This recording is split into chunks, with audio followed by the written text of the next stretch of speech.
What's up guys, Everything Apple Pro here, and unfortunately this is going to be the last iPhone 7 update. I know you guys love them so much, and this is it. I'm wrapping it up because it's going to be here in like 2 or 3 days. So guys, I'm so excited. The event's going to introduce the new iPhones, the new Apple Watch, iOS 10, possibly some other goodies in there as well. But yeah, there's a few little details that have leaked, actually some pretty important ones.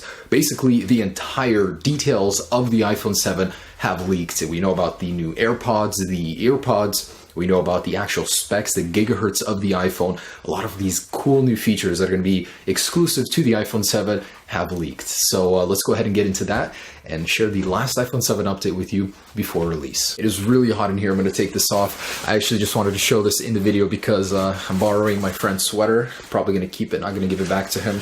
Seriously, this thing is amazing.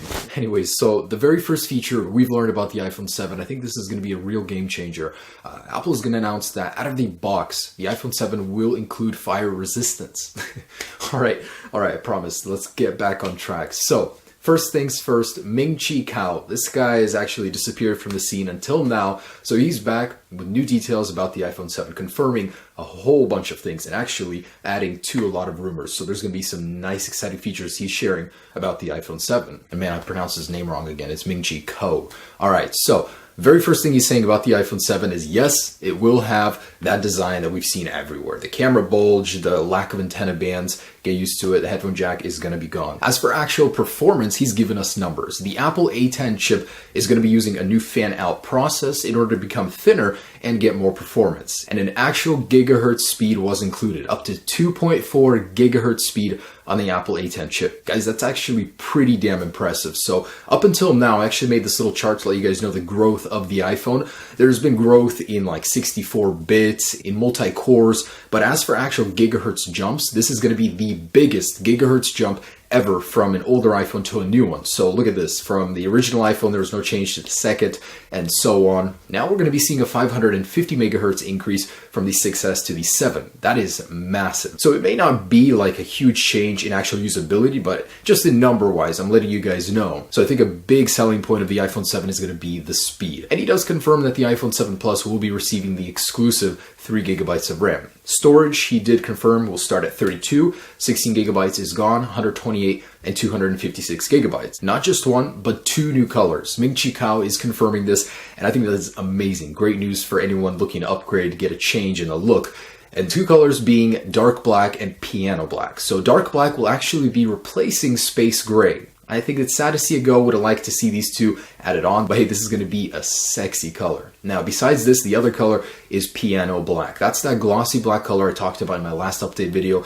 So all the rumors are starting to make sense. They're combining. We're going to see 2 new colors on the iPhone 7. That is awesome. And this leak was also confirmed last week by that image of the SIM card trays. So it's all coming together nicely now. He did also confirm that all of the new screen technology from the iPad Pro will be migrating to the iPhone 7. So we will be seeing new display improvements, just not in the resolution side. We're going to be seeing the new True Tone display feature, which will put new sensors on the top of the display, and it'll act as a better night shift. Basically, your surrounding ambience is what's going to dictate the color temperature of your display instead of the current time and the time zone you're in. Also, the new display will support P3 color gamuts, available on the iMac, on the iPad Pro, and now on the iPhone. You're going to be able to see the colors of that fantastic camera better on that display. The cameras are to remain at 12 megapixels. He did also confirm that the 7 Plus will have optical zoom, so that's great news. And by his words, he said it will have light field camera applications. So we're getting closer to where a DSLR will really be in your pocket. Maybe it'll have a lot of features, more depth of field with the camera, who knows. But it will be getting closer to a DSLR. For as long as I've been making videos, people have always been saying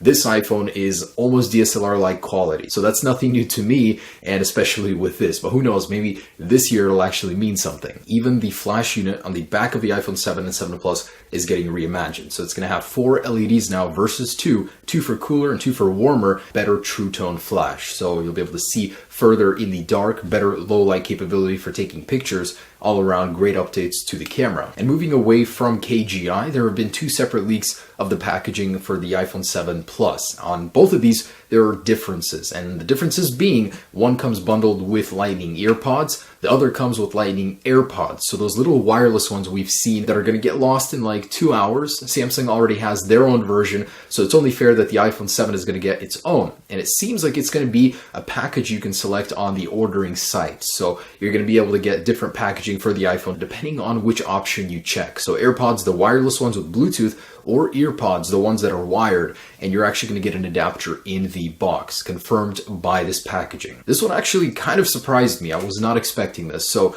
on the bottom of the models for the 7 and 7 Plus, we've been seeing those dual speaker setups. However, one of them is not a dual speaker, so it's still going to have one speaker. It'll be a mono speaker iPhone. The other slot is purely for aesthetic purposes. KGI, again, back to Ming-Chi Kuo, he's saying that one of these is going to house a improved Force Touch controller. So it's going to be an entire sensor in that spot to improve 3D touch on the display. So possibly we're going to be seeing some sort of second generation 3D touch. But either way, that was a little bit surprising to me. So the speaker, it will not have two speakers, just one. However, he did confirm that they are improving the output of the current speaker with a new amplifier in the circuitry somewhere. So we're going to be seeing better audio, just not through dual speakers. So in earlier videos, I did talk a lot about the proximity sensor on the front of the new iPhone 7. Now Ming-Chi Kuo is confirming that this new sensor is getting an upgrade from LCD tech to laser tech. So it'll have faster response time and it'll be able to recognize further away like gestures. He's saying there could be some sort of hand gestures that'll come with it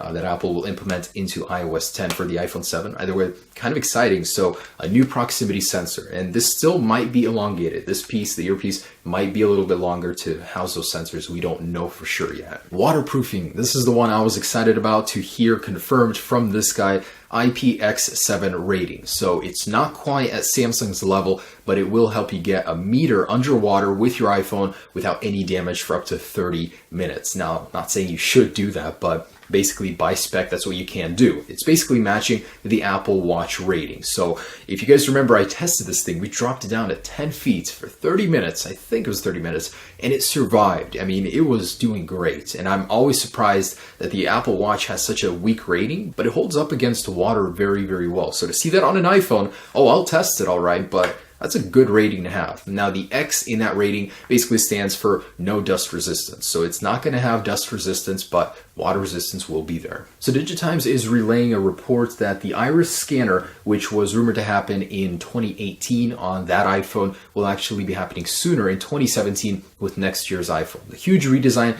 will have the iris scanner with it. I think Apple's logic behind that is like, why wait if the tech is here? It's already available in the Note 7. And it's here. Just put it in the iPhone next year with the major redesign. And not directly iPhone 7 related, but the Apple Watch is getting announced in just 2 days as well.